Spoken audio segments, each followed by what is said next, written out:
Bueno, muy buenos días para todos.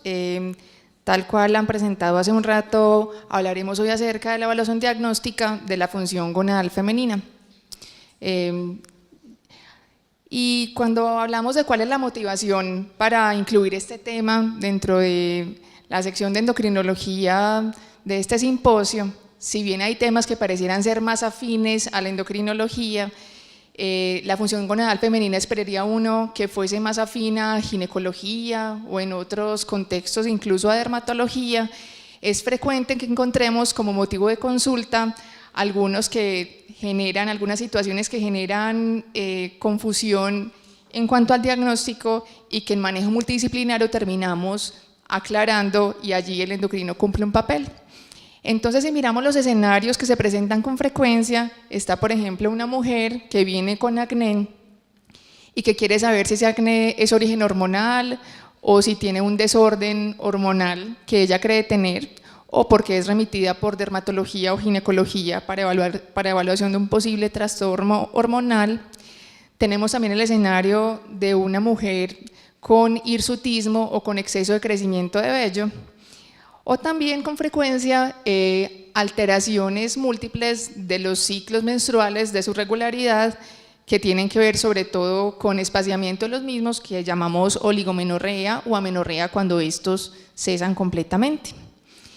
Y finalmente tenemos un contexto que es muy frecuente y es una mujer a la cual se le realiza una ecografía transvaginal por alguna razón y se encuentra que tiene ovarios de aspecto poliquístico. Entonces, estos son escenarios frecuentes. La pregunta es, ¿cuál sería el mejor enfoque diagnóstico para llegar a una etiología clara en estas pacientes? Y cuando miramos de una forma simple cómo podría enfocarse la función gonadal femenina para su evaluación, vemos que tenemos dos grandes grupos de manifestaciones. Una, alteraciones del ciclo menstrual como amenorrea o oligomenorreas, que tienen mayor afinidad con diagnóstico de hipogonadismo. Y otro gran grupo de manifestaciones que tienen que ver con hiperandrogenismo o con exceso de andrógenos, que son principalmente el hirsutismo y el acné. Entonces, si nos ubicamos en el eje gonadal, que es lo que pretendemos aprender a evaluar en esta charla, sabemos que los dos protagonistas allí como glándulas son la hipófisis, en la cual sucede la secreción de FSH o hormona folículo estimulante, y LH, que es hormona luteinizante, y allí existe un estímulo a los ovarios para producción de estrógenos y de progesterona. Pero en el eje gonadal femenino no solamente influyen los ovarios y la hipófisis, sino que también es importante tener en cuenta que otros ejes hormonales pueden influir en la función gonadal de una mujer. Entonces, en relación con la hipófisis, la prolactina y la hormona de crecimiento tienen influencia y ya vamos a ver cómo se relacionan. Las glándulas adrenales producen andrógenos y producen cortisol y ellas también tienen interacción con el eje gonadal, que la vamos a ver más adelante. Y la función tiroidea, tanto cuando hay hipo como hipertiroidismo, tiene a su vez interacción importante en el eje gonadal. Entonces, cuando miramos aquí que este eje gonadal no solamente tiene relación con lo ginecológico, sino con otros ejes hormonales, es cuando entendemos por qué el manejo de la función gonadal femenina y su enfoque diagnóstico realmente es multidisciplinario en medicina e incluye especialidades como endocrino.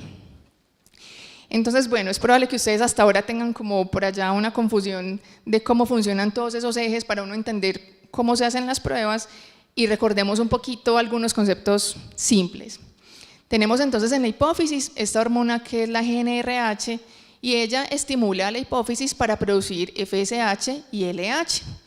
Estas dos hormonas vienen en los ovarios y estimulan dos grandes grupos de células. Las células de la granulosa están principalmente estimuladas por la FSH y son las encargadas de producir estradiol y progesterona. De otro lado, la LH estimula a las células de la teca, que son principalmente las encargadas de la producción de andrógenos en el ovario. Y cuando miramos cómo se comporta el ciclo ovárico de una mujer, que es algo supremamente complejo y detallado, pero vamos a verlo de una forma muy corta para entender un poco las pruebas, vamos a ver que el ciclo de una mujer que comienza en el día 1 con el primer día de sangrado se divide en dos fases. la fase folicular y la fase lútea, y la mitad de estas dos fases está marcada por el día 14, que es el día en que sucede la ovulación. En esta primera fase, que es la folicular, lo que realmente sucede es que se van desarrollando todos los folículos, múltiples folículos se desarrollan hasta que al final uno de ellos, que es el folículo dominante, madura para ser ovulado, y esto depende en general del desarrollo de la FSH. Después que sucede la ovulación, que tiene que ver con un pico de estradiol, va a pasar la fase lútea, que depende más de LH, y allí, además que se forma el cuerpo lúteo, que lo que él pretende es proteger a ese ovocito que de pronto es fecundado y se produzca un embarazo, va a haber aumento de estos niveles de estradiol y de progesterona. El entendimiento de esto no es importante para entender grandemente los estudios diagnósticos, pero sí quiero que miren que como los niveles hormonales son muy fluctuantes en diferentes momentos del ciclo, los estudios diagnósticos que ordenamos para la función gonadal femenina no se pueden hacer en cualquier momento del ciclo, porque solamente esto puede implicar una variabilidad muy grande. Quiere decir que ahorita veremos cómo es importante escoger momentos específicos del ciclo para hacer las pruebas hormonales sanguíneas y también para hacer las pruebas diagnósticas. Entonces miremos nuestros grandes escenarios clínicos. Ya dijimos que los dos grandes escenarios eran las alteraciones menstruales y el hiperandrogenismo. En las alteraciones menstruales, almenorrea y oligomenorreas, y en el hiperandrogenismo, hirsutismo y acné. Esos dos escenarios muchas veces están juntos porque hay trastornos que producen al mismo tiempo hiperandrogenismo y alteraciones del ciclo menstrual, y también porque hay trastornos que producen hiperandrogenismo y que secundariamente pueden alterar los ciclos menstruales. Sin embargo, para efectos prácticos vamos a dividirlos en dos porque es la mejor manera de entenderlo, y vamos a comenzar por las alteraciones del ciclo menstrual. No todas las alteraciones del ciclo menstrual están explicadas por una causa hormonal. En realidad, las más importantes son oligomenorrea y amenorrea, y también existen otros síntomas de hipogonadismo en una mujer, de que esté alterada su función gonadal, como por ejemplo los que suceden en la menopausia, síntomas vasomotores, calores, sequedad vaginal, dispareunia, insomnio. Sin embargo, esos otros síntomas no son constantes, son muy variables, pueden estar presentes o no, y en realidad lo más constante y lo más frecuente es la presencia de oligomenorrea, y por esto lo usamos como el síntoma principal para enfocar. Miremos un poquito cómo son las causas de hipogonadismo. En el hipogonadismo central realmente el problema está en la hipófisis, en el cual hay una alteración para la secreción de las gonadotropinas de FSH, y en el hipogonadismo primario realmente el problema está a nivel gonadal, es decir, alguna alteración en el ovario que hace que, a pesar de existir gonadotropinas, haya alteración en la secreción de las hormonas ováricas, que son estradiol y progesterona. Quiere decir que cuando el problema está a nivel del ovario, lo que esperamos encontrar es una elevación de la FSH, tratando de compensar un poquito la falta de función ovárica. Cuando hablamos de la causa más frecuente de las alteraciones del ciclo menstrual y oligomenorreas, siempre sabemos y tenemos en mente que el síndrome de ovario poliquístico es la causa más frecuente. Y si miramos en la población general, sabremos que las mujeres, de todas las mujeres de una población, más o menos un 5 a un 10% pueden tener síndrome de ovario poliquístico. Pero las cosas no son así de fáciles, porque el síndrome de ovario poliquístico es un diagnóstico de descarte, y para llegar a él es muy importante haber descartado todos los otros diagnósticos alternos, y es allí donde está la magia del estudio diagnóstico. De otro lado, tenemos que tener en cuenta, como les había dicho, que existen causas centrales, como las causas que dependen exactamente de la hipófisis, como tumores de la hipófisis, exceso de prolactina por un tumor que produzca prolactina, hipo e hipertiroidismo, medicamentos, o causas gonadales primarias del ovario que tienen que ver, por ejemplo, con daño por radioterapia, por quimioterapia, por síndromes como el síndrome de Turner. Y en la mitad de los dos está el síndrome del ovario poliquístico, que claramente uno no podría definir si es un hipogonadismo central o ovárico realmente, sino que tiene un poquito de todo, y ya lo vamos a ver ahorita. Recordamos aquí un poco que entonces en el eje gonadal no solamente van a estar la hipófisis y el ovario, sino que van a influir otros sistemas hormonales. El hipo y el hipertiroidismo tienen incidencia como un efecto en sistema nervioso central con alteraciones del ciclo menstrual. Las adrenales con hiperandrogenismo y con síndrome de Cushing pueden alterar la función gonadal, y a nivel central la acromegalia, que es un tumor con producción de exceso de hormona de crecimiento, y la hiperprolactinemia. Entonces vamos a mirar un poquito los principios del diagnóstico. La primera pregunta que yo me hago con una mujer que tiene alteración del ciclo menstrual y que yo creo que tiene una alteración de su función gonadal es si de verdad esa mujer tiene una alteración importante. Entonces, para yo decir que una mujer tiene una amenorrea verdadera, es la ausencia de ciclos menstruales por más de 3 meses. Menos de este tiempo es difícil decir que en realidad se trata de una amenorrea, e incluso cuando sus ciclos eran irregulares de antes, para yo decir que es una amenorrea, debe llevar más de 6 meses sin menstruación. Y oligomenorrea, que en realidad se refiere a ciclos mucho más espaciados de lo usual, para definirlo necesito que los ciclos estén espaciados más de 35 días. Y eso es importante porque cuando se le pregunta a una mujer si sus ciclos son desordenados, la mayoría responden que sí, que porque nunca les viene el 28 de cada mes o el 15 de cada mes, sino que hay veces les llega el 14 y otras veces el 16.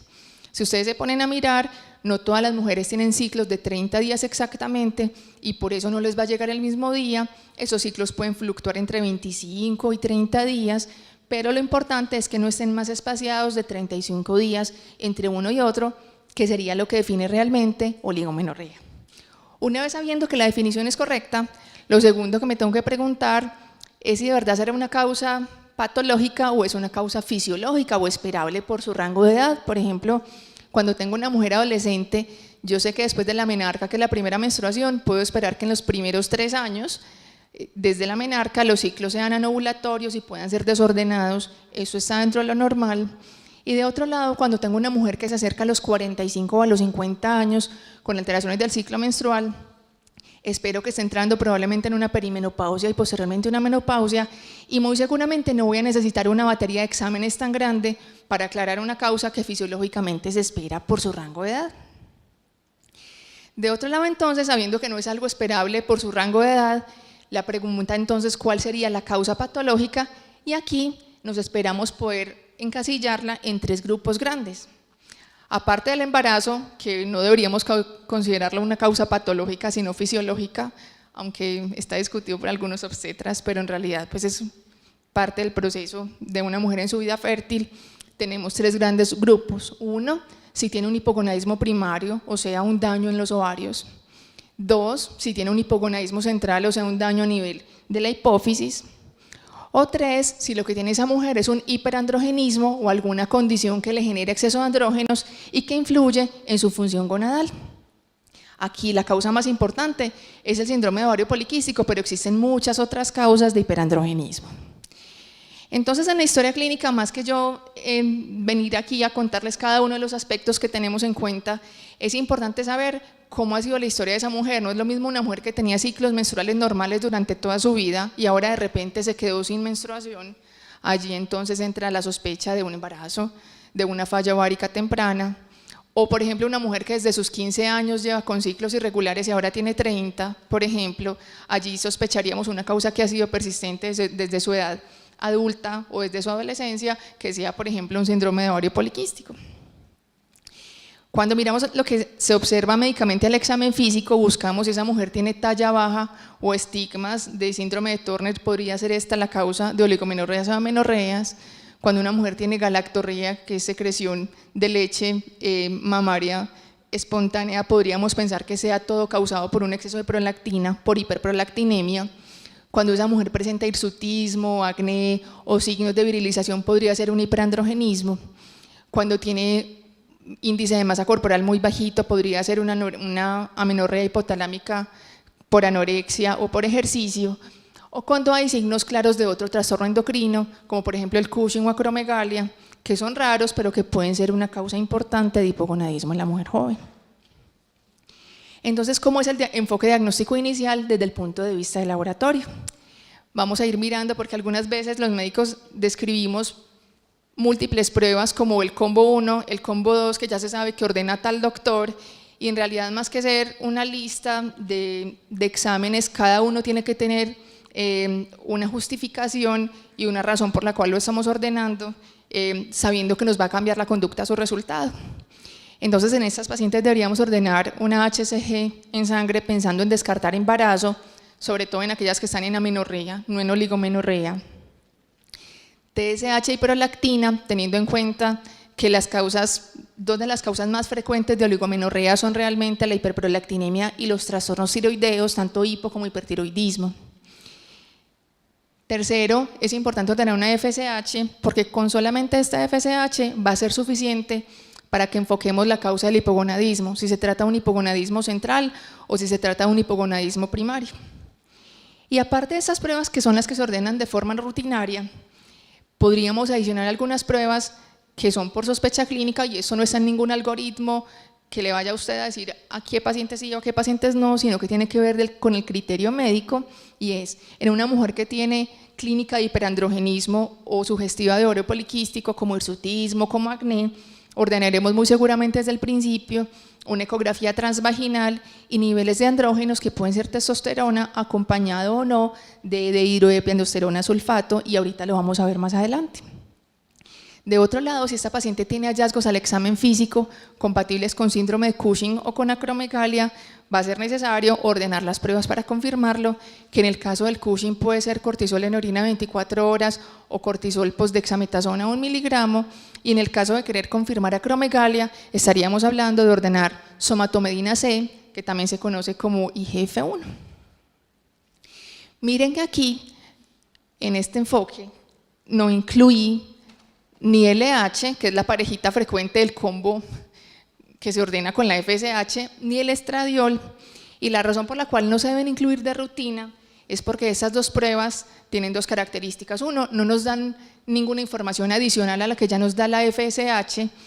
Segundo, porque los valores de referencia no son claros porque pueden variar en el momento del ciclo, según la edad de la mujer. Y tercero, porque podrían ser normales aún en mujeres que tienen hipogonadismo. La LH es más importante en el enfoque del hipogonadismo en el hombre. En la mujer en realidad no nos da ninguna utilidad, hay quienes la ordenan para enfocar el síndrome de ovario poliquístico, pero su elevación en ovario poliquístico no está incluido entre los criterios diagnósticos y no se recomienda su medición de rutina. Y el estradiol, aunque realmente se puede encontrar bajo en una mujer con un hipogonadismo ya franco, como una menopausia establecida, puede ser normal en mujeres con hipogonadismo y ordenarlo generaría confusión porque nos llevaría a descartar falsamente una paciente que en realidad tiene un trastorno gonadal, porque para que el estradiol esté bajo realmente se requiere un hipogonadismo franco de una larga evolución. Entonces, en este mismo escenario clínico que nos planteamos de los dos tipos de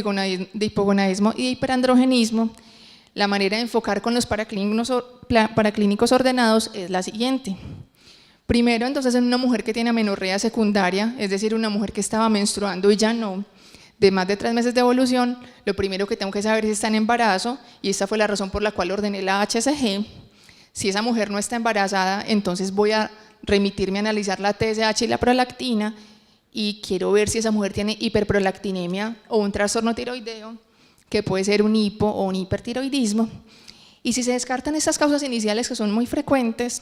voy a necesitar posteriormente la FSH para enfocar el cuadro diagnóstico de esta paciente.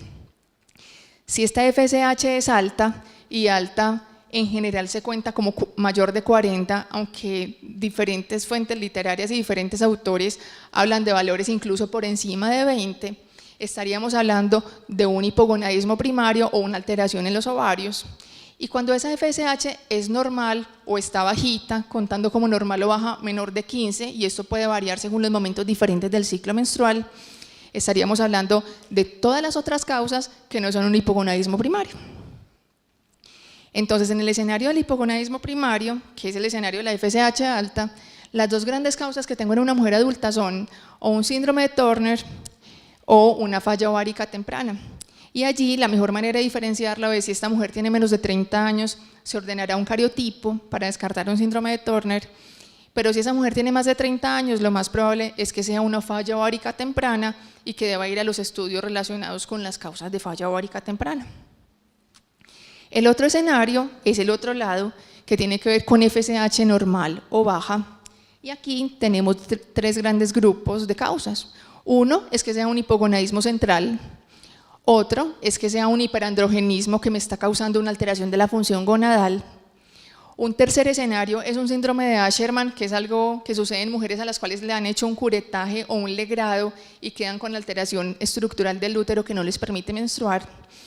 Y el cuarto escenario, que es menos frecuente, pero hay que tenerlo siempre en cuenta, sobre todo porque estoy hablando de endocrino, es la presencia de un Cushing o una acromegalia, porque pueden tener alteración en la función gonadal.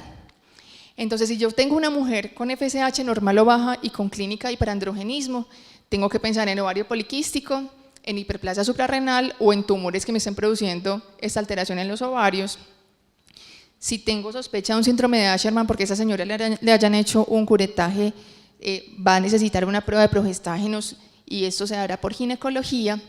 Y si tengo un hipogonadismo central, probablemente porque tenga historia de una lesión de hipófisis, porque tenga dolor de cabeza, cefalea, porque tenga sospecha de una amenorrea hipotalámica porque está muy delgada, es probable que esta mujer requiera una resonancia magnética de silla turca para descartar un tumor hipofisiario. Cuando hablamos entonces del síndrome de ovario poliquístico, que dijimos que es un diagnóstico de descarte, recordamos que hay 3 criterios muy grandes para diagnosticarlo y que para su diagnóstico requiero 2 de estos 3 criterios.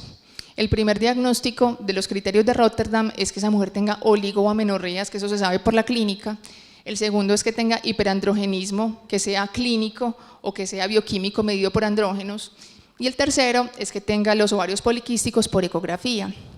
Sin embargo, hay un criterio al pie de la letra que siempre dice que debemos excluir todos los otros diagnósticos diferenciales antes de pensar en ovario poliquístico, y este es importante porque va a justificar algunas pruebas diagnósticas que deben ordenarse siempre de rutina antes de atreverse a ponerle el rótulo a una mujer de diagnóstico de síndrome de ovario poliquístico. Entonces, en relación con los hallazgos poliquísticos en ecografía, pues no toda mujer con quistes en los ovarios tiene ovario poliquístico, y hay quienes entonces sugieren que uno debería llamarlo más bien el síndrome de ovario androgénico, porque lo más importante en ese síndrome es que los ovarios tienen exceso de producción de andrógenos. Lo importante es que los ovarios poliquísticos por ecografía no hacen el diagnóstico, este solamente es un criterio de los 3, y segundo, la ecografía tiene que haber sido hecha en un momento muy especial del ciclo, porque incluso las mujeres normales, todas tenemos ovarios poliquísticos en la fase prefolicular antes de la ovulación, es decir, en los días 10 a 15. Es por esa razón que la ecografía se recomienda hacer en los primeros 5 días desde la menstruación para garantizar que está hecha de una manera adecuada. Los criterios entonces es que en la ecografía se encuentren más de 12 folículos en al menos uno de los ovarios y que ellos sean menores de 1 centímetro. O el otro criterio es que los ovarios sean grandes con un aumento del volumen mayor a 10 mililitros. Hay aquí, digamos, algunas discusiones porque los ecógrafos nuevos, siendo más potentes y de mejor resolución, son capaces de ver muchísimos más folículos, y se discute cambiar este criterio de los 12 folículos por 25 folículos en los ecógrafos de alta resolución. De otro lado, con las oligomenorreas, no todas las mujeres van a tener ese trastorno del ciclo menstrual, y cuando no lo tienen, toca ordenar una progesterona que se debe realizar específicamente en el día 21 del ciclo para saber si ella tenía ciclos anovulatorios, y una progesterona mayor de 2,5 nos dice que hubo ovulación, o sea, nos descartaría una anovulación en esta paciente. Y el tercer criterio, que es importante porque es el hiperandrogenismo en la mujer con ovario poliquístico puede ser o clínico, es decir, una mujer en la que yo evidentemente le estoy viendo vello, acné, y aquí en este escenario esta mujer no va a necesitar ninguna confirmación diagnóstica de laboratorio. Pero el hiperandrogenismo puede ser solamente bioquímico y puede existir una mujer que no tenga ninguna evidencia clínica de hirsutismo, de acné, de alopecia, pero que tenga hiperandrogenismo bioquímico, y es en este escenario, en la mujer que no parece tener ningún signo de hiperandrogenismo, en el cual está justificada la medición de andrógenos. En este escenario es muy importante saber que existen muchos andrógenos por medir: testosterona libre, testosterona total, dihidroepiandrosterona sulfato, androstenediona, pero en el contexto específico de síndrome de ovario poliquístico, el único andrógeno que está claramente recomendado en su medición y que es fácilmente interpretable es la testosterona, que sabemos que una testosterona total mayor de 50 nanogramos decilitro se considera elevada en una mujer y sería el criterio. ¿Por qué no se recomienda medir en este escenario androstenediona y DEA-sulfato? Porque puede haber elevaciones pequeñas, pero su punto de corte es difícil de interpretar, y porque también pueden estar elevados en otros escenarios, y eso podría llevar a una confusión diagnóstica. Entonces, para el caso específico síndrome de ovario poliquístico, no se recomienda su medición. Y de otro lado, cuando les hablaba del cuarto criterio, que es descartar los diagnósticos diferenciales, Será importante recordar que siempre toca descartar una hiperplasia suprarrenal congénita tardía, porque su presentación es idéntica a la de síndrome de un ovario poliquístico, y este es el que nos justifica ordenar siempre de rutina 17-hidroxiprogesterona. Lo segundo es hiperprolactinemia, que puede dar un cuadro clínico similar. Tercero, descartar trastornos tiroideos, y es esta la razón por la que siempre tocará ordenar prolactina y TSH. Y dependiendo de la clínica, será necesario descartar causas alternas de hiperandrogenismo o Cushing y acromegalia si lo sospechamos, y por eso se incluirá entonces testosterona total o las pruebas de las cuales ya habíamos hablado para diagnosticar Cushing y acromegalia. Finalmente, entonces, como conclusión, cuando hablamos de la evaluación diagnóstica de una mujer con síndrome de ovario poliquístico, hablamos que para cumplir los criterios diagnósticos necesitar una ecografía transvaginal que tiene que ser hecha en un momento específico del ciclo, que son los días 1 a 5, habiendo suspendido los anticonceptivos por lo menos 3 meses. Necesitará la medición de una testosterona total, habiendo suspendido los anticonceptivos por los últimos 2 meses, porque los anticonceptivos suprimen la testosterona y nos podrían generar valores falsamente bajos de testosterona en una mujer que de verdad tuviera hiperandrogenismo. Lo tercero es que podría ser necesario ordenar una progesterona específicamente en el día 21 para poder confirmar si esta mujer que tiene ciclos normales tiene anovulación. Y lo cuarto, para cumplir el criterio de estar seguros que no existe una causa como diagnóstico diferencial de ese hiperandrogenismo o de síndrome de ovario poliquístico, será necesario ordenar estos diagnósticos diferenciales para descartar causas hormonales alternas que podrían generar no solamente una confusión diagnóstica, sino que para su tratamiento requieren un manejo totalmente distinto con miras a que mejore la función gonadal y la condición médica de esta paciente. Por último, quiero hablar de 2 escenarios importantes, sobre todo cuando hablamos de lo nuevo, y es la hormona antimuleriana, que cada vez la escuchamos más por ahí, sobre todo en contexto de estudio de fertilidad femenina y en contexto del diagnóstico de síndrome de ovario poliquístico. Y es aquí cuando recordamos que la hormona antimuleriana es un péptido que está producido por las células de la granulosa en el ovario, y que este péptido, cuando está elevado, se correlaciona con un exceso de folículos que está en la ecografía. Entonces, así se ha propuesto que un valor superior a 4.5 o a 5 nanogramos mililitro podría llegar a ser incluso un marcador mucho mejor que la ecografía, que es algunas veces tan difícil de interpretar porque es operador dependiente. Sin embargo, en el momento, aunque cada vez se hacen más estudios, no existe un consenso para utilizarlo en el diagnóstico del síndrome de ovario poliquístico, porque no hay una claridad en los valores de referencia. Diferentes estudios han dado valores de referencia diferentes, porque son estudios muy heterogéneos en los cuales han dado criterios diferentes para su población para diagnosticar el síndrome de ovario poliquístico, y no tiene todavía una estandarización internacional de los valores, y por tanto, aunque algunos especialistas en fertilidad lo usan en contexto de fertilidad, para el diagnóstico de síndrome de ovario poliquístico no se recomienda aún como evaluación de rutina para este contexto. Sin embargo, en unos 2-3 años podríamos estar hablando que probablemente tengamos evidencia científica para incluirlo dentro del diagnóstico.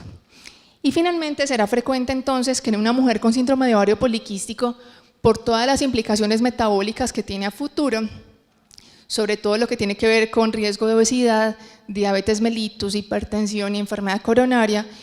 encuentren ustedes que se ordene por parte de los especialistas que están a cargo del manejo de esta paciente para clínicos para evaluación metabólica de hipertensión, dislipidemia, diabetes y obesidad, y por tanto será necesario siempre incluir en la evaluación clínica y de la función gonadal de estas pacientes, cuando hay un diagnóstico establecido, un perfil lipídico, glucemia y hemoglobina glicada, a las cuales deberá hacerse un seguimiento y un manejo específico, esperando mejorar el pronóstico a largo plazo metabólico de estas mujeres. Bueno, eso es todo. Espero entonces sus inquietudes y comentarios, y ahorita estaré comunicando si tienen algún lugar para compartir el correo electrónico, si alguna persona quiere que le comparta la charla o la bibliografía de la presentación, con mucho gusto, porque el conocimiento es de todos. Muchas gracias.